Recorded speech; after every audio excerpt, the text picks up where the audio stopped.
I enjoyed Nioh 2 more than its predecessor, though the problems I had with the first game are still glaringly present. The good stuff from Nioh is back. The combat is still great, arguably one of the best in the genre, and I found it to be even more snappy and responsive in the sequel.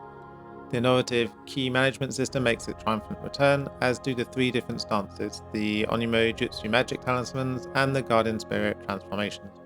Both of the latter have been nerfed significantly. I'm looking at you, Sloth Talisman, which means there's no real press to win button now. You can still put all your points into Spirit and Magic like in the first game, but you'll end up having to engage with the other systems too if you don't want to get stomped on late game.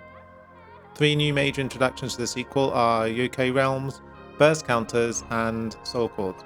Yokai Realms are great fun, fog-shrouded areas filled with powerful enemies that reduce key recovery until the boss of the area is found and dealt with.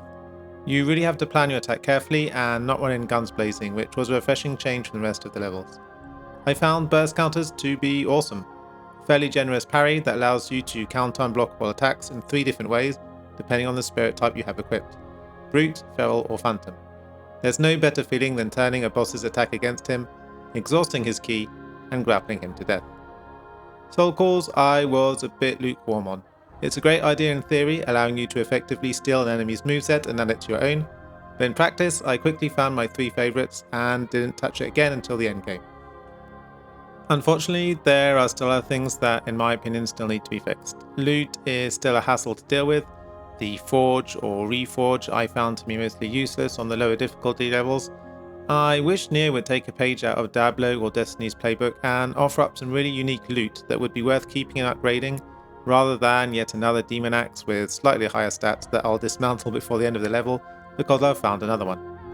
The submissions still reuse environments and never stray far from the find this group of enemies or boss and kill them objective, which is a shame because the story is a bit more fleshed out this time around and there are a host of NPC characters that team up with you occasionally.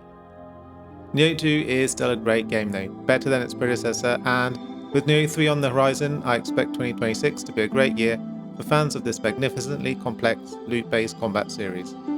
I'll admit I wasn't quite sure where to put this one on the tier list, but after a lot of going back and forth, I think it probably just about edges out Wu Chang Fallen Feathers, so just below Kazan on the A tier.